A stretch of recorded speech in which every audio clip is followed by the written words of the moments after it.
还没休息啊？这么晚了，还来御书房当差？主子都没休息呢，做奴婢的怎么敢偷懒呢？噔噔噔噔，刘小弟，知道这是什么吗？哎，平时吧，看你见多识广的，连这个都不认识。这个叫做荷叶糯米鸡，知道了吧？哦，这明白了。用荷叶包着米和鸡，一起放在锅里蒸，对吧？孺子可教也。如果龙小弟你不当皇上的话，我相信你啊，一定是位大美食家。朕这辈子只怕是没有这样的福分了，你倒可以试一试。说吧，这糯米鸡是不是又从御膳房里偷过来的？说什么呢？我跟御膳房大厨关系可好了，他平常还说我做的菜好吃呢，我怎么可能偷呢？再说了，我就偷过一次，而且那一次还是我第一次进宫的时候，跟龙小弟不打不相识嘛。老大，朕一直在想，这宫里宫外的几次相遇，都是天意吗？真的是上天把你安排到朕的身边来的？当然是天意了。我刚开始认识龙小弟的时候，我又不知道你是谁，这不是缘分，那是什么呀？我知道，这个最近吧，宫里总是谣传我跟我哥哥的一些事情，而且传得越来越凶了。但是我相信龙小弟不会那么轻易的去相信谣言的，对吗？朕从来不相信谣言，朕只相信自己的心。那最好了，来，我们坐在这儿，一起把糯米鸡吃了吧。朕刚刚在慈宁宫吃了好些东西，很饱了，你自己吃吧。那怎么行啊？现在朝政那么繁忙，不吃会饿的。来，我喂你。啊，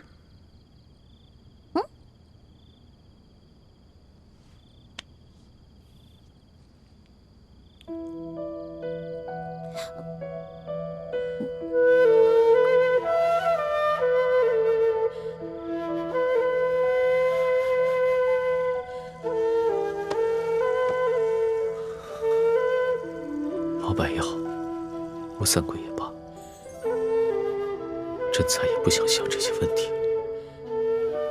朕现在只想静静地抱着你。龙小弟，还记得那次我陪你刺血抄佛经吗？记得，朕当然记得。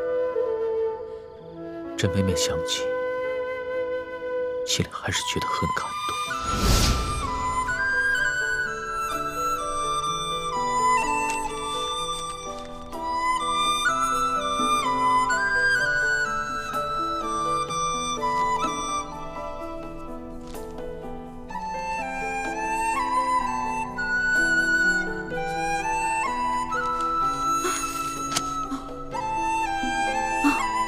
终于写完了，大功告成。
过得最有意义的一次生日。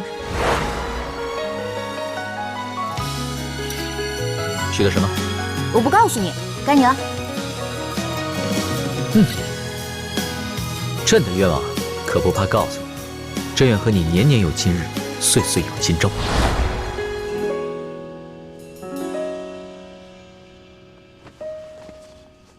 此情此景，朕永生难忘。只是不知道还有没有。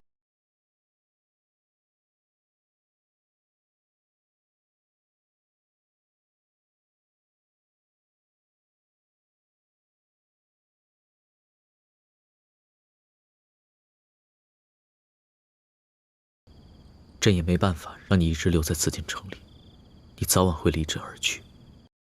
朕的愿望可不怕告诉你，朕愿和你年年有今日，岁岁有今朝。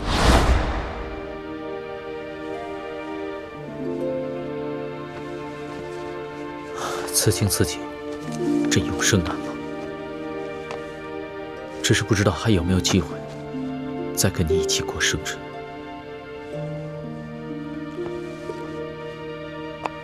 龙小弟，怎么会呢？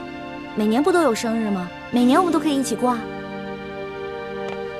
你不愿意做朕的后妃，朕也没办法让你一直留在紫禁城里，你早晚会离朕而去，如何能陪朕年年过生日？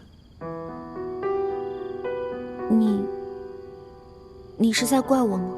朕不怪你，你生下来就和朕不一样，你是自由的小鸟。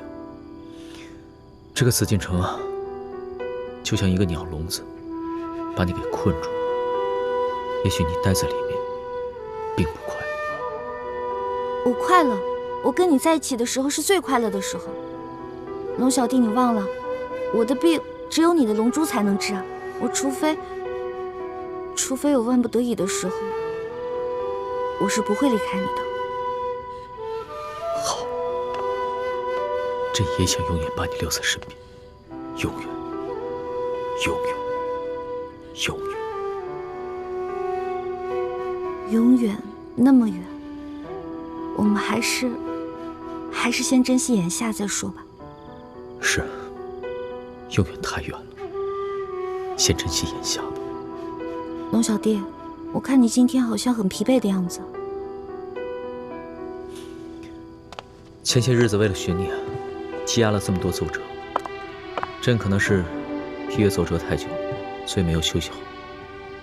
可是我觉得你今天的眼神有点伤感，是不是太皇太后把你叫过去，跟你说什么事儿了？你还说呢？这还不都怪你啊！朕抛下一大堆事情，悄悄地出宫寻你，被太皇太后好一顿说。太皇太后还要把你赶出宫去，朕安抚了大半个下午，才把她安抚好。龙小弟，我错了，是我太任性了，以后再也不这样了。确实是不能这么任性了，再这么任性的话，恐怕连朕也保护不了你。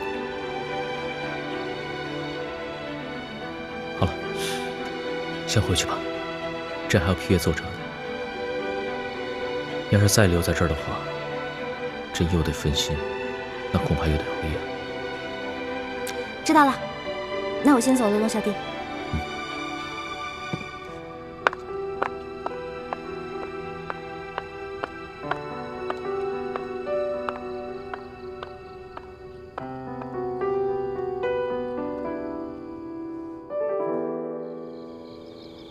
康熙可有什么异常？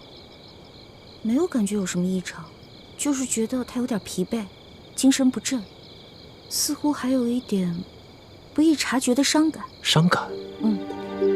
他说是为了上一次我离宫出走的事情，太皇太后把他叫过去一顿训斥，还逼着他把我赶出皇宫。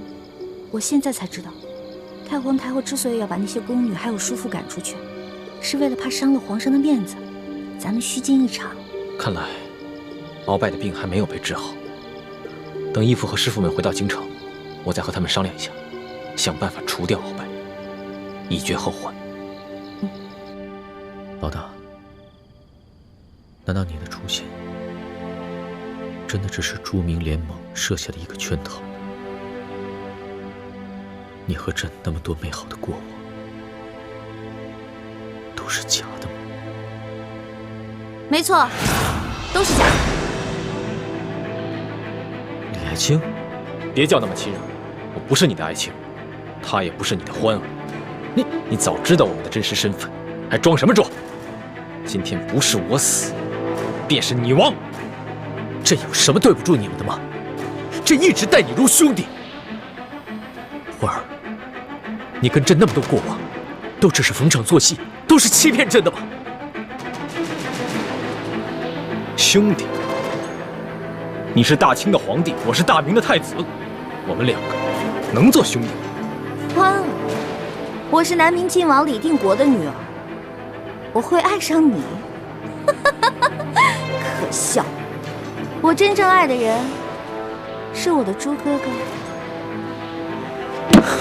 你们为何要如此对朕？朕待你们一片真心呢，你们辜负了朕，辜负了朕呐！皇妹，别跟他废话了，我们这就杀了这狗皇帝，为我死去的父王报仇。没错，为我大明千千万万阵亡的将士们报仇！玄烨，受死吧！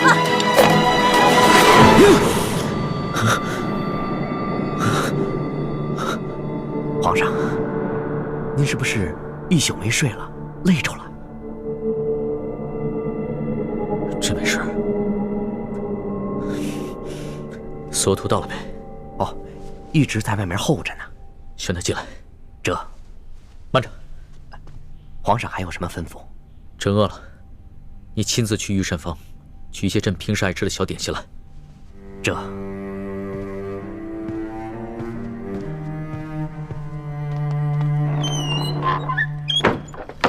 左大人，皇上宣你进去。奴才给皇上请安。免礼。查得怎么样了？回皇上的话，奴才的心腹根据鳌拜提供的情报，终于查到了明珠谷的所在地，与李易欢兄妹透露出来的信息完全吻合。当地确实在李易欢10岁的时候发生过大旱，而且附近的府县也曾发生过多起库银失盗案。你的手下进入明珠谷没有？没有，明珠谷只有一处隐秘的入口，那是一条易守难攻、机关重重的密道。奴才怕打草惊蛇，让他们先不要妄动。皇上，这种种迹象表明，鳌拜所言非虚，这李氏兄妹是朱明联盟乱党的证据，现在已经是越来越清楚了。可这些证据死还不足，朕要的是铁证，是铁证，明白吗？奴才明白，皇上。可是皇上您要什么样的铁证呢？鳌拜不是有一个卧底叫黑狐在明珠谷吗？朕要亲自见见他。这，奴才这就安排。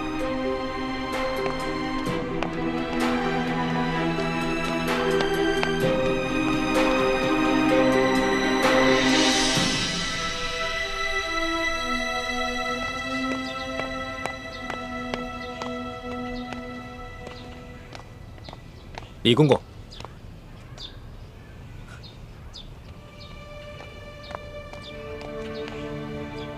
什么事儿？康熙可有什么异常？皇上现在正在召见索额图。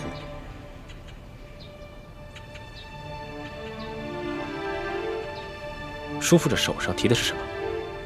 哦，皇上说他肚子饿了，让我亲自去御膳房给他拿点平时最爱吃的点心。往日康熙若是要传膳，都是吩咐你一声，你让手下的小太监去办就行了。今日为何让你亲自去取？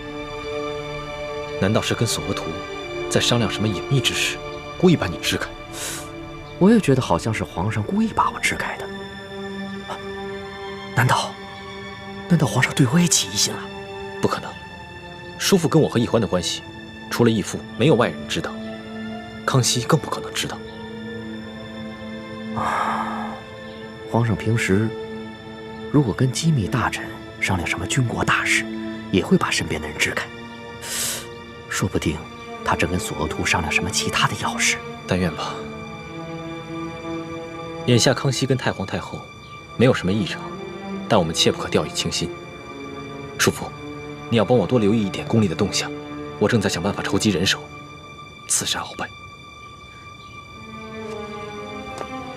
简青，我求求你们，还是从紫禁城中撤走吧，太危险了。我都一把岁数的人了，我不想再天天的受惊吓。不行，事情还没有明朗，就这么撤走的话，损失太大了，我没办法向义父还有师傅们交代。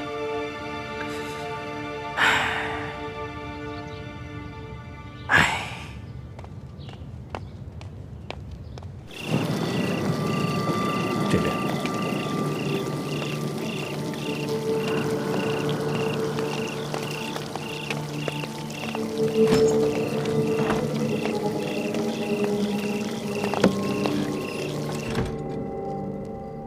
你就是黑狐。回皇上，奴才正是黑狐。你既本是八旗子弟，为何只肯效忠于鳌拜，却迟迟不肯主动与朝廷联系？奴才也是迫不得已。鳌拜执政多年，掌握了奴才家族大大小小的把柄，所以奴才不得不受制于鳌拜。这些年来，奴才只能和鳌拜单线联络。自从鳌拜被圈禁之后，奴才也曾想过向朝廷保密，但却迫于鳌拜继位，不敢造次。直到鳌拜此次真心伏法，把奴才等密探献给朝廷，奴才才有幸叩见圣颜。抬头说话。谢皇上。你把李易欢他们二人在明珠谷的情况细细禀报于朕，绝不得有半点隐瞒。这李建清本名朱慈轩，是前明永历帝的最后一个儿子。永历帝的其他几个儿子都在战乱中失散了，下落不明，因此朱慈轩就被李定国那帮前明余孽们奉为了前明最后一个太子。这李易欢是李定国的小女儿，和朱慈轩是同年同月同日生。据说永历帝留下遗诏，为朱慈轩和李易欢从小定了亲，所以李易欢又被这些前明余孽们尊奉为未来的太子妃。他二人从小青梅竹马，一同长大，感情深笃。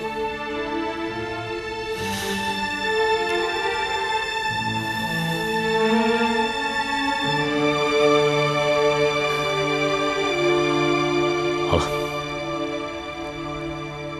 你回去吧，继续待在明珠谷。朕赐你一个腰牌，要是有紧急情况，你可以直接进宫面圣。不过你得小心提防，不能让朱思轩和李易欢发现。奴才明白。皇上还要提防李公公。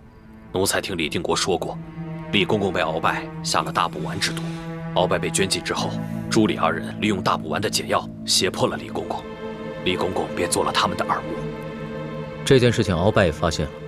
自从鳌拜被圈禁之后，李德福再也没有找鳌拜要过大补丸的解药，显然是投靠了朱李二人。鳌拜已经跟朕禀报过了。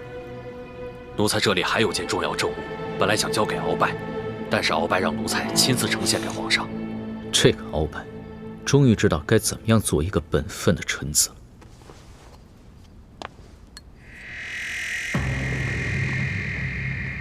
皇上，这就是3把金钥匙其中之一，原本是在吴三桂手中。吴应奇护送永历帝的遗物进京途中，被李易欢的师姐樊倩影调了包，钥匙落在朱慈轩手中，所以奴才才有机会又从朱慈轩手中调了包。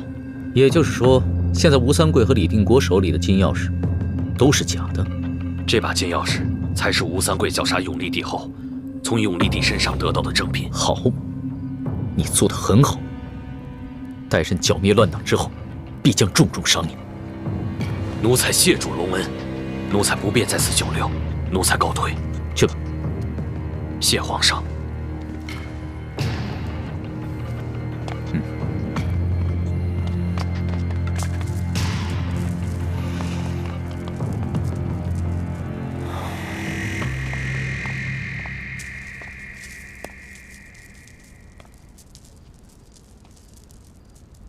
今晚的事情不会泄露出去吧？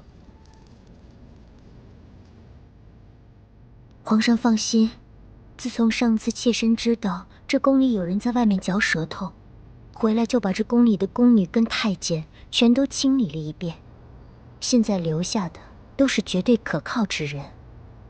上次是朕误会你了。这个雪衣居士是受了吴应奇的指使，假举报，真掩护朱李二人。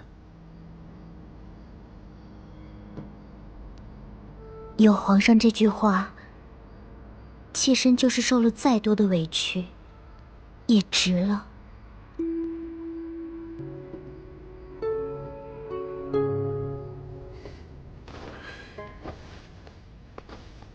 皇上，接下来该怎么办？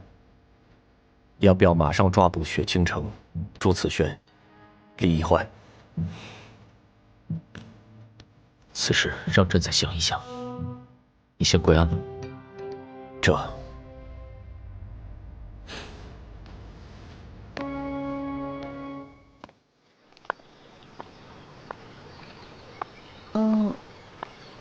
龙小弟，你怎么心事重重的？有什么事儿吗？还不是吴三桂又给朕出难题了。不提这些烦心事了，你且陪朕散散心就好了。哎，过来看，看到了吗？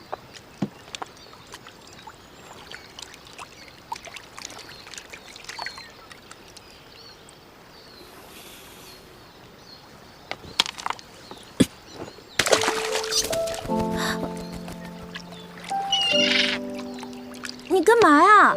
你干嘛打那对鸳鸯，拆散他们夫妻啊？大难临头各自飞，他们根本就不是什么恩爱夫妻，只不过逢场作戏罢了。为什么这么说？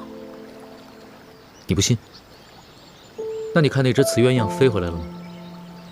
如果它真的爱着那只雄鸟，怎么会因为一颗石子就一去不返了呢？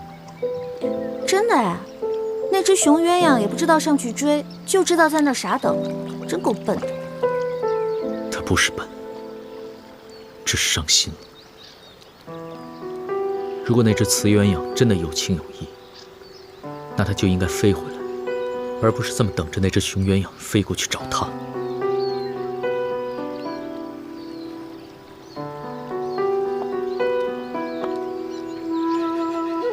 龙小弟，你是在借鸳鸯埋怨我吗？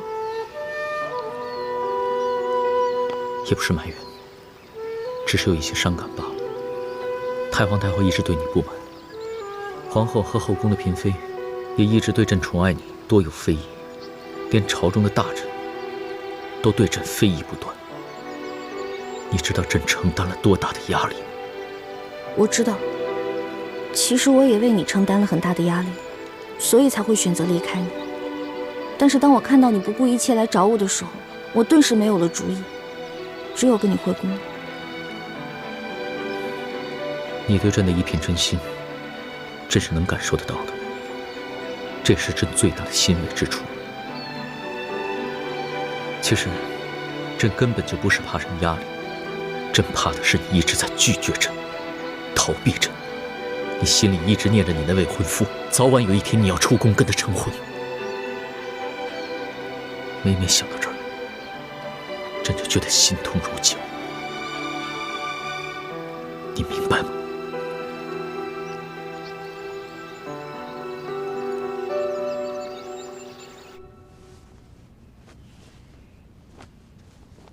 皇后，你想说什么？皇祖母，皇上已经见过了鳌拜还有黑狐，已经确认了李建清和李易欢的真实身份。可皇上为什么还迟迟不将他们捉拿问斩？难道到了这个地步，他还是割舍不下吗？鱼在网里，你还怕他跑了不成？这次皇上是动了真情了，这一跤他是跌得不轻啊。也算是他一次挫折吧，给他一点时间缓缓，待他醒悟了，自然就会收网。皇后啊，万万不可心急。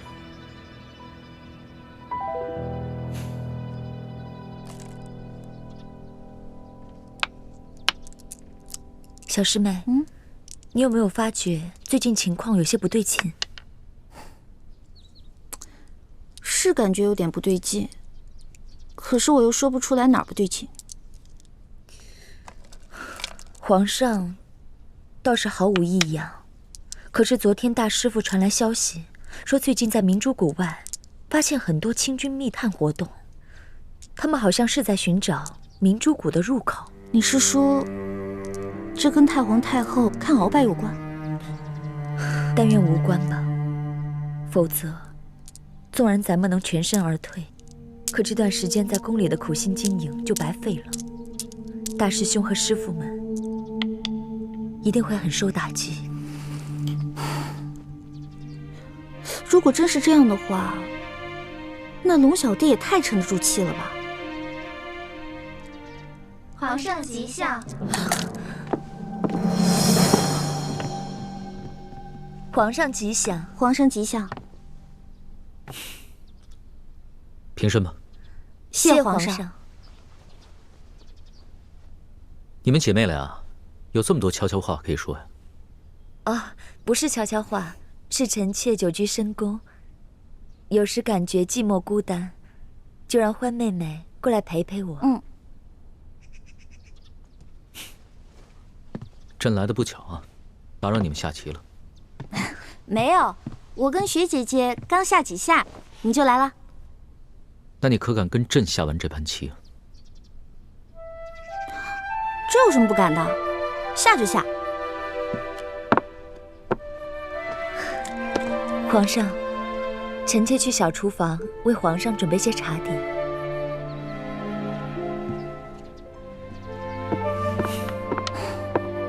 龙小弟，你确定要下这儿吗？你可输定了。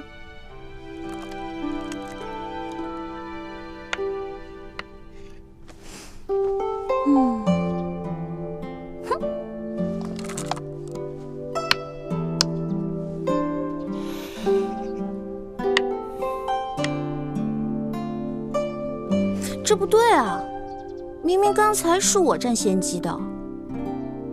你占尽先机，是因为朕一直在让着你。世事如棋，不到最后，谁输谁赢，又有谁知道呢？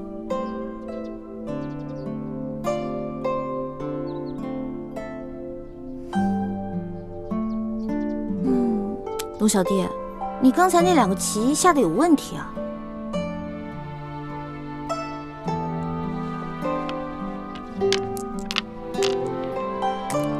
应该这样。好了，我赢了。毁棋啊！落棋不毁真君子。反正我又不是君子，我是小女子。龙小弟，这盘棋你输了。好，那朕认输。其实这世间事，赢又如何，输又如何？只要能哄得你一时开心，朕认个输又何妨？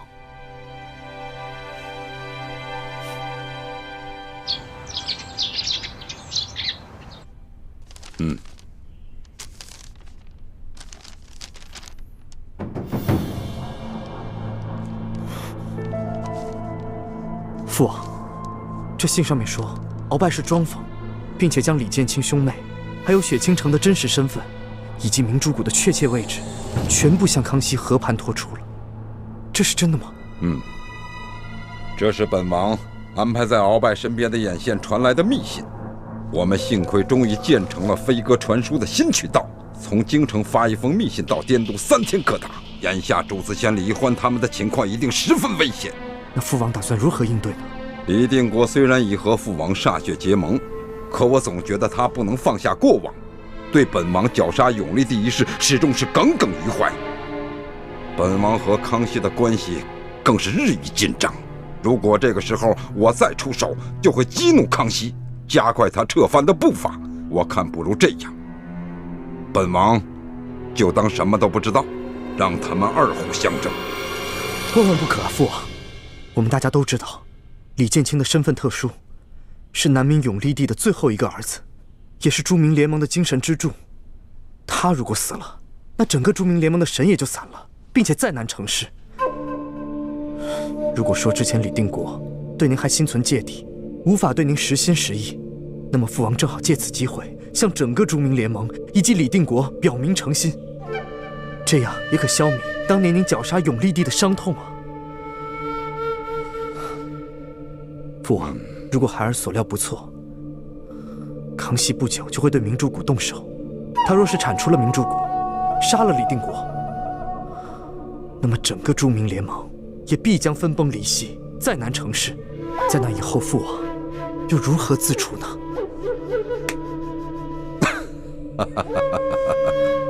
父王真是糊涂了，还是妻儿你点醒了父王。你这就向李环他们示警，协助他们撤离紫禁城。这可还来得及吗？从康熙秦鳌拜就可以看出，他一定会运筹帷幄，布置周全，方才动手。他想把明珠谷一网打尽，就要费些时间布置，希望还来得及。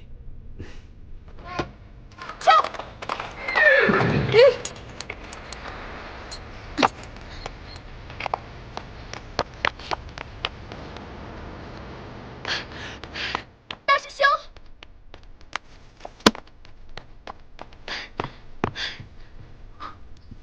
樊师妹，你跟叶师弟不应该在滇都吗？怎么突然跑回京城来了？哎呀，这个你就先别问了。我和叶师弟3天前就已经到京城了，只是一直没有告诉你们。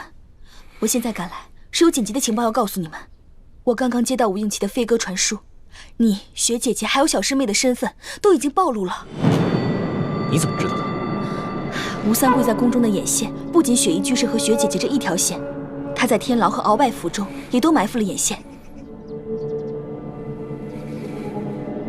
还好康熙他行事谨慎，到现在都还没有动手。我这一接到飞鸽传书，便马上过来通知你们了。你赶紧通知雪姐姐和小师妹，赶快撤吧。好，我马上回宫。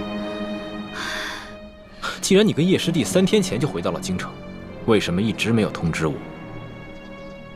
大师兄，这个你就不必问了。只是我和叶师弟这边出了一点小状况罢了。什么小状况？是不是叶师弟还是放心不下易欢，在滇都待不住了，想要偷偷跑回京城私会易欢？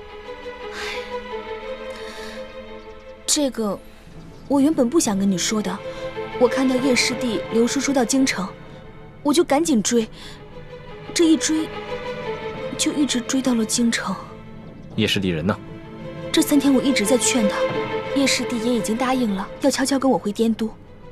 我们想就当这个事儿从来没有发生过。可就在这个时候，我接到了应奇的飞鸽传书，原本想让叶师弟跟我一起来见你，可是他不肯，我就自己来了。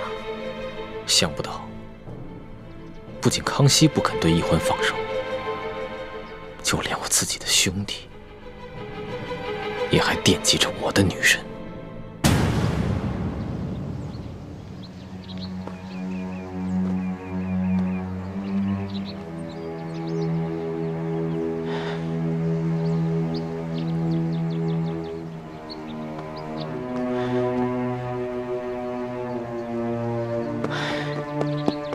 叶哥哥，你这地方太难找了。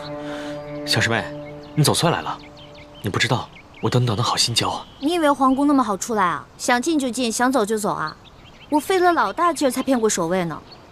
咱平时不在慈航药铺接头吗？为什么今天在这儿啊？而且你给我的暗号那么少，我找你一路了。我故意把暗号留得很少，就是不想明珠谷其他的人看见。为什么？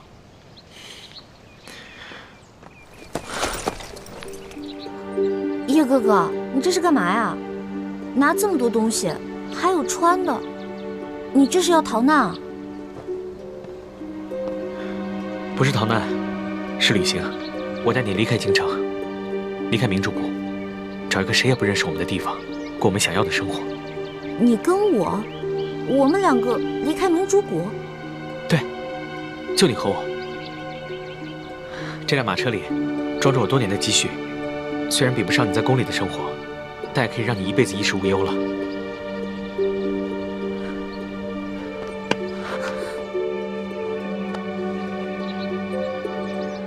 小师妹，跟我走吧。我们找一个谁也不认识我们的地方，重新开始我们的生活。我保证，我会把我最好的全部都给你。我不会像康熙那样拥有无数的女人，我这辈子就只爱你一个。叶哥哥，你疯了吧？你跟我说出这样的话？不，我没疯，你自己好好想一想。康熙他真的爱你吗？他有江山和美人，他只是图个新鲜罢了。就算康熙他真的爱你，可你是前明靖王的女儿，是前明永历帝钦定太子妃。如果他知道了这一切，他还会爱你吗？我们再来说朱思轩，大师兄他爱你，对吧？你错了，大师兄和康熙一样，爱的都是江山。你们的情谊在江山面前，比起来什么都不是，比一根羽毛还要轻。他们跟你不是一路人，我跟你才是。你不是曾经说过，这天下到底是姓爱姓觉罗还是姓朱，跟我没有什么关系。其实我也是这样想的，我才是无欲无求，可以和你长相厮守一辈子的那个人。不可以，不可以！小师妹，我对你的心日月可见，你为什么就不能给我一次机会呢？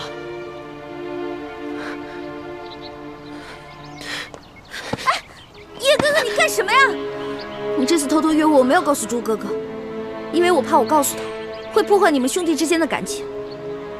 但是请你以后别再说出今天这样的话了。一欢，你当真不愿跟我走是吗？叶哥哥，我不能出宫太久，康熙已经在怀疑我跟朱哥哥，我得赶紧回去了。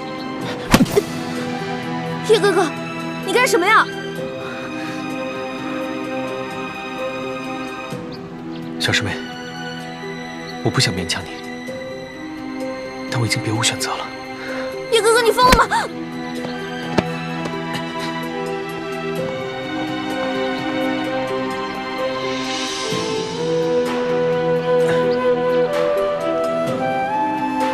小师妹，你别生气，我先带你走，找一个谁也不认识我们的地方，重新开始我们的生活。等我们成了亲以后，我再和你回来，向靖王还有我爹爹谢罪，别怪我。将来有一天，你会感谢我的。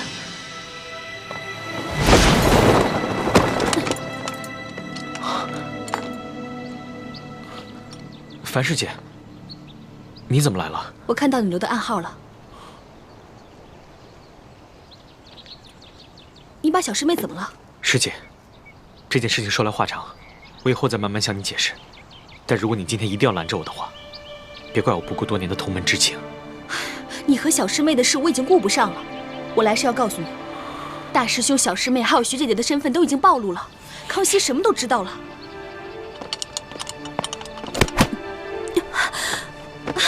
樊姐姐，你说的是真的吗？龙小弟已经知道了。那徐姐姐跟朱哥哥知道了吗？我先通知的大师兄，再赶来通知叶师弟的。而且，咱们慈航药铺的据点也暴露了，所以我和大师兄约在北郊的镜湖见面，咱们赶快和他们去会合吧。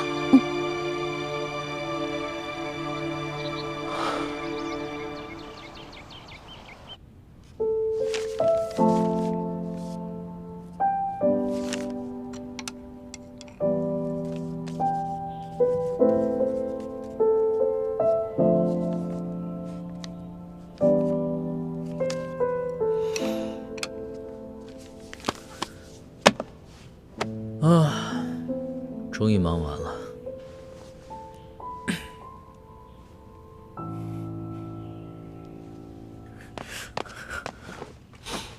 皇上，李德福，你这是做什么？皇上，奴才有罪，请皇上饶命。你何罪之有啊？皇上，奴才有2项大罪，每一项都是杀头的。请皇上准许奴才戴罪立功。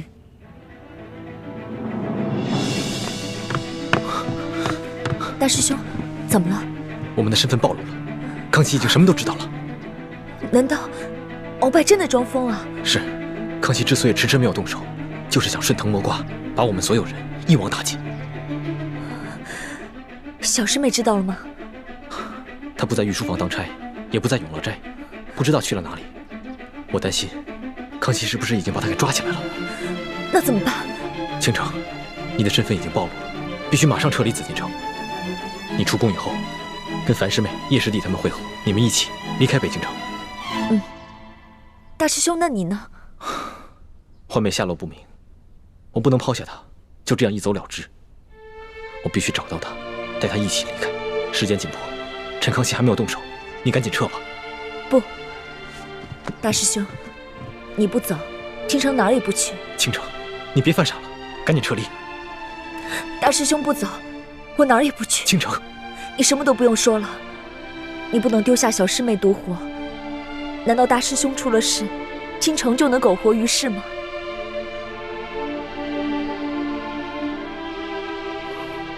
倾城，我不值得你为我这样。值不值得，由我的心决定。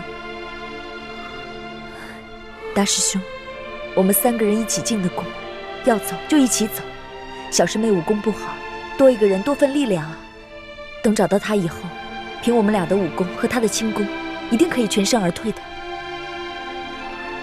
好，我们分头找，半个时辰以后再永乐斋会合。原来你就是鳌拜勾结的那个内奸呢。皇上，奴才也是迫不得已。当时鳌拜权倾朝野，休说奴才，就连满朝文武也要看他的脸色行事。鳌拜还逼着奴才吃下了大补丸，奴才不得不听命于他。皇上，但是奴才从来没有做过危害皇上和危害大清之事啊！在朕的膳食中下毒，还不算危害朕和大清之事？皇上饶命，是鳌拜胁迫奴才下的药，但是不伤及性命，只是让皇上精神倦怠，疏于治理朝政。如果老奴不下药的话，鳌拜也会另找他人下药的。好你个奴才，还这么会狡辩！皇上，奴才不敢狡辩，奴才只是如实的坦白，如何受制于鳌拜。求皇上饶命，求皇上饶命，饶了老奴的狗命吧！这第一罪，不仅你有，朝中大半臣子都有。朕曾经说过，赦免所有过往听命于鳌拜之罪。朕乃天子，金口玉言，所以你这第一罪，朕便赦免了你。那这第2大罪，谢皇上。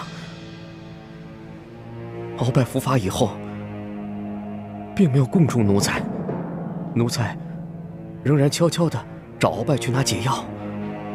可是没想到，那一日，站住！站住！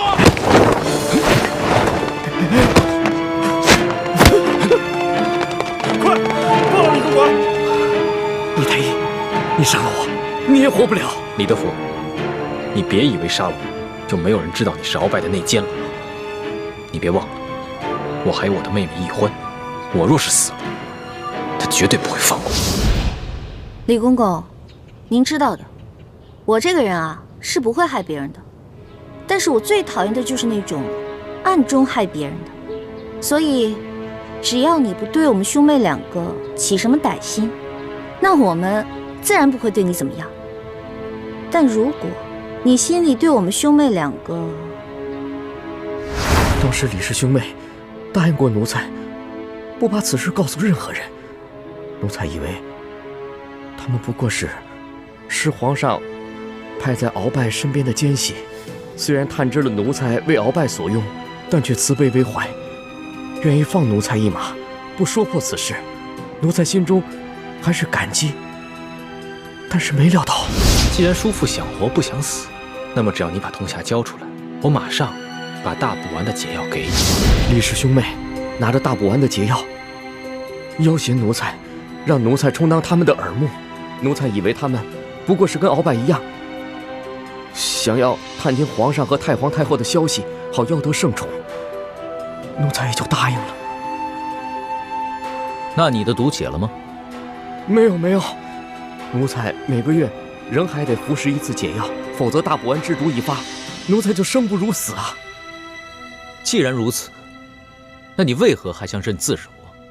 那日皇上和索大人怀疑李氏兄妹都是朱明联盟的乱党，奴才简直吓得魂不附体呀！不瞒皇上，奴才这些天来一直在反复的思虑，越想越觉得这李氏兄妹真的可能是乱党。奴才已经侍奉过3代帝王，皇上比太宗皇帝和先皇都更英明睿智。我大清朝有了皇上，一定会国运昌盛，天下太平，百姓安居乐业的。奴才若是帮臣子们探听消息，争宠夺利也就罢了，但是不能帮助乱党去干这些危害大清之事啊！奴才左思右想，才决心向皇上自首，并且出手李氏兄妹。求皇上念在奴才这几十年来侍奉了3代帝王的份上，饶了奴才吧。你这第2个大罪，果然是杀头的重罪。皇上饶命！皇上饶命啊！当初皇上如此宠幸李氏兄妹，就连皇后和索额图大人都不敢相劝，太皇太后也无可奈何。奴才又怎敢不听他们的话？但是奴才已经醒悟了，奴才拼着一死也要向皇上出手他兄妹2人。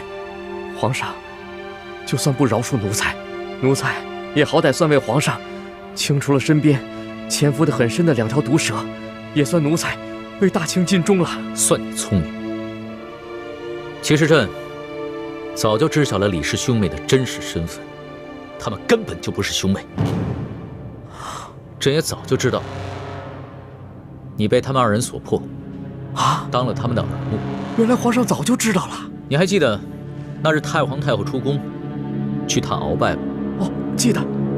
那鳌拜的疯病越发的严重了，居然连奴才都不认得了，还把他喝的那碗汤药泼了奴才一脸一身呐！老东西，鳌拜根本就没有疯，连你也被他给骗了。鳌拜没疯？那难道鳌拜是在装疯吗？不错，你所中的大补丸之毒，必须每个月都服用1次解药。但是自从鳌拜装疯以后，你便再也没有找过他拿过解。老东西，鳌拜根本就没有疯，连你也被他给骗了。鳌拜没疯？那难道鳌拜是在装疯吗？不错，你所中的大补丸之毒，必须每个月都服用1次解药。但是自从鳌拜装疯以后，你便再也没有找过他拿过解药。这个世上，除了鳌拜，只有李太医能够解此毒，所以鳌拜早就明白，你已经转投了李氏兄妹2人。那日，他特意泼了你一点药汁，把你支开，好单独向太皇太后奏密，以免你泄露给李氏兄妹2人。皇上，鳌拜虽曾祸国殃民，但是他没有真的疯，也算是我大清之福了。那奴才也就死而无憾了。虽然朕早已知晓了真相，但是你肯向朕自首，并出手李氏兄妹，可见你的心中还是有朕的。看在你这一点忠心和侍奉了皇室几十年的份上，朕便饶了你这条狗命。多谢皇上恩典，多谢皇上恩典。你先暂且不动声色，配合朕将李氏兄妹及其背后的反党一网打尽。事成之后，朕自会让鳌拜交出大补丸的解药，免了你日后的后顾之忧。谢皇上。起来吧，别让李欢给发现了。这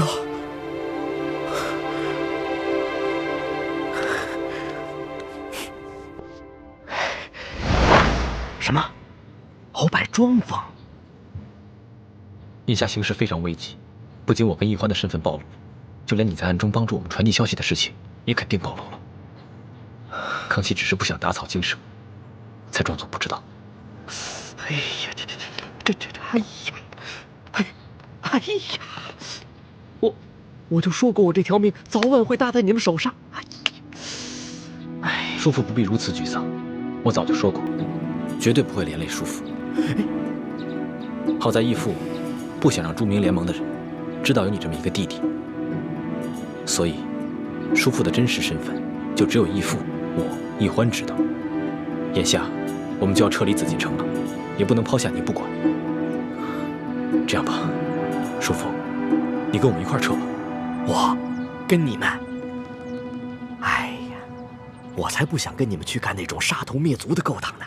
我在这宫中都已经30年了，都已经习惯了，我到外面没法生活呀。既然叔父不愿意离开紫禁城，那我也不勉强你。不过，康熙已经知道了你在暗中帮助我们传递消息，叔父接下来在宫里的日子，怕是不好过了。这样吧，我给叔父指条生路。啊，生路？什么生路？你马上去向康熙自首，举报我们。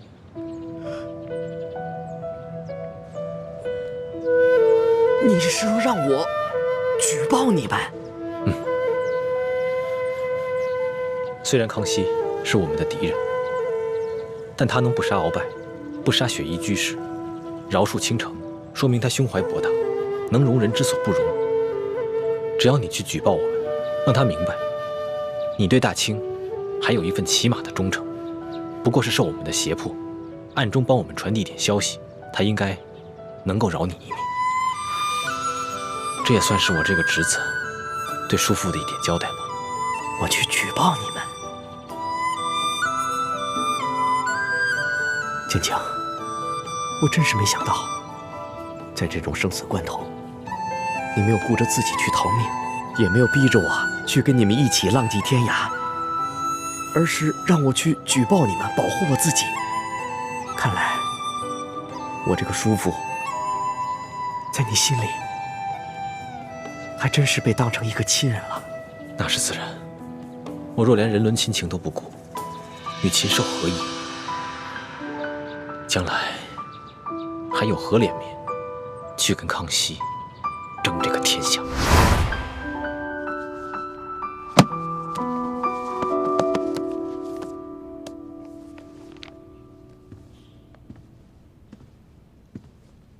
老东西，哎，看看这个吧。哎，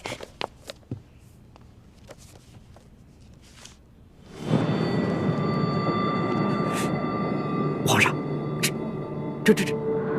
这画的不是奴才吗？你再看看画像旁边的小字，李定国啊，李定国，皇上，他不是朝廷一直通缉的乱党的头目吗？是，朝廷通缉的反党头目，和你李德福长得是一模一样。皇上，这真是见了鬼了！皇上，奴才是个孤儿，少年就进了宫，在这宫中30余年来，从未踏出宫中半步，也没有跟宫外面的人有任何联系，更不认识这个李定国，求皇上明鉴。太皇太后也说，你这几十年来在宫中甚是规矩，除了喜欢贪点小权，弄一些钱财，和外界的关系甚是干净，所以你不可能与反党有瓜葛。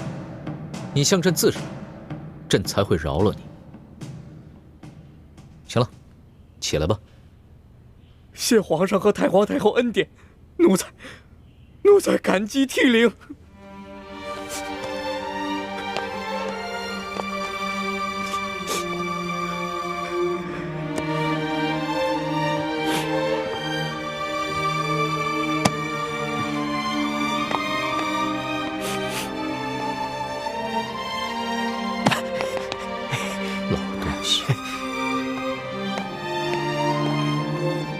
皇上果然如建清所说，胸怀宽广，能容人之不能容，将来定是一代明君的。建清也是个大才，若他不是反党，能跟我一起辅佐皇上，那该有多好！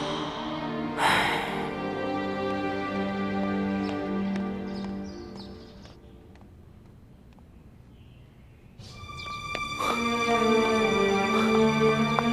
死丫头，跑哪儿去了？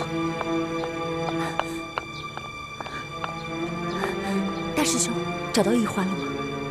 还没有。你呢？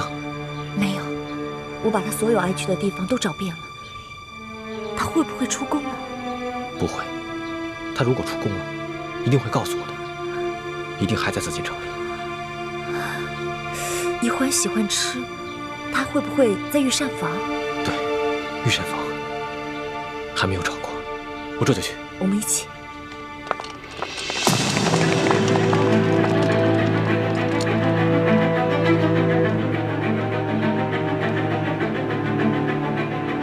李太医也在，真的太好了，也省得我再跑一趟太医院，单独请李太医来赴宴了。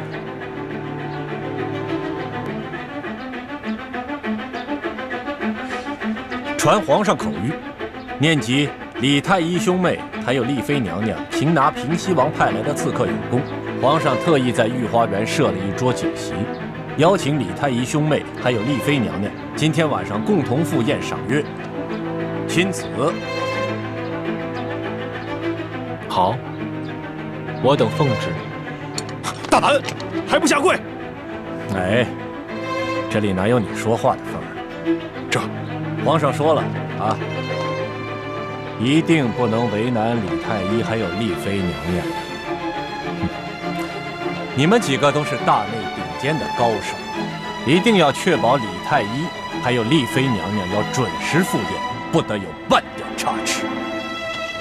这。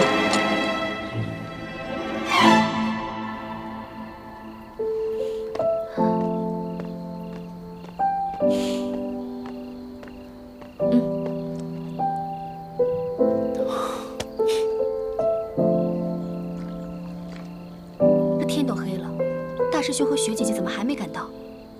该不会他们在宫里出什么事儿了吧？要不然我去看看吧，咱不能一直这样等下去啊！不行，你现在回宫里，岂不是自投罗网、自寻死路吗？要不这样吧，小师妹你留在这儿，我和叶师弟潜入宫里，看看究竟出了什么事儿。那更不行了，你们对宫里的环境情况什么都不了解，贸然闯入只会更危险。我这次回去想当面跟康熙说清楚，我们虽然是明珠谷的人。但是我没有做过一件伤天害理之事，我不相信龙小弟会是非不分，他会不顾及我们之前的旧情。小师妹，你刚刚说我疯了，我看现在你才是疯了。你以为康熙还是以前那个对你温柔体贴的龙小弟吗？小师妹，这次我赞同叶师弟的，我们是明珠谷的人，和清廷势不两立。虽然你和大师兄救过康熙的命，但凡涉及到清廷的安危，他就不会。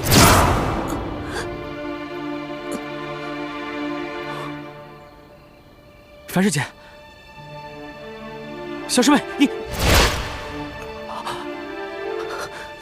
樊姐姐、叶哥哥，对不起了，我刚刚在你们喝的水壶里放了呆若木鸡散，因为我知道你们不会让我回去的。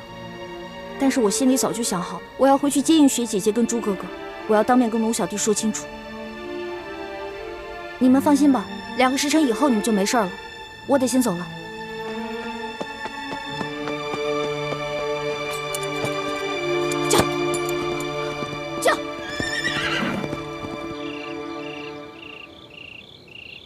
皇祖母，皇上已经派人请朱慈轩和雪倾城去御花园赴宴了。看来皇上今夜可能是要收网了。可是这个李易欢却不见了。不是派人去看住这李易欢了吗？这个李易欢，他诡计多端，轻功卓绝，又会易容，跟踪他的那些侍卫不敢跟得太近。结果就跟丢了。可是皇上明知道李易欢不见了，却不下令封闭城门，也不派人全城搜捕。会不会是皇上要网开一面，故意放他离开了？不会，皇上没那么糊涂，皇上很能沉得住气的，没有露出任何破绽。李欢他们应该没有觉察到已经暴露了，他不肯下令封城搜捕，是因为算准了这朱四轩和雪倾城还在宫中，李欢必定不会独自出宫的。皇祖母分析的有道理，是妾身失言了。你呀，这就叫关心则乱了。你要对皇上有信心呢，他毕竟是咱们大清朝的天子啊。他分得清轻重。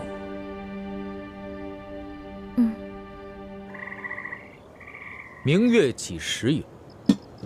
把酒问青天。李太医，不对，朕应该叫你朱家太子。今夜月色如何呀？这月色温柔如水，自是美不胜收。不过只可惜这月色背后，似乎隐有杀气，未免有些煞风景。朱家太子入宫有一段时日了，还是第一次像今夜这般与朕一同畅饮赏月。正好，咱们打开天窗说亮话，说说心里话。